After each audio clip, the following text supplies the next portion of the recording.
usong antics o ritual sa pre-game.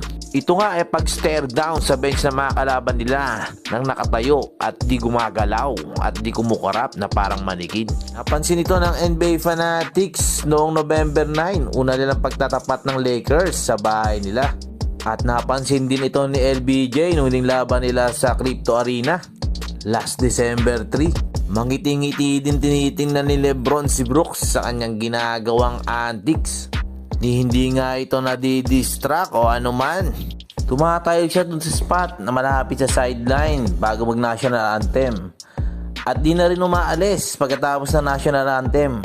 Ginagawa niya nga ito for almost 2 minutes at parang isang psychological warfare na rin. Dahil dito nga maraming kasabi na parang in-embrace niya na pagiging villain. Bagay nga sa kanyang moniker na Dylan the Villain. Ginawa niya rin ito against the Clippers at sa kanyang former team na Grizzlies. At nung ginawa niya ulit to laban sa Denver Nuggets ay hindi na napigilan ni Jamal Murray na lumapit upang usisain o alamin ang pinagagawa ni Dillon Brooks. Ngunit hindi nga ito natinag. Wala nang nagawa ang former teammate niya si Jamal Murray kundi gayahin ito. At marami nga natuwa kay Jamal Murray sa pag-troll kay Dillon Brooks. Madami din pansang natuwa kay Dillon. Ang iba naman ay nawirduhan. Abangan na lang natin ang iba niya pang gagawin mga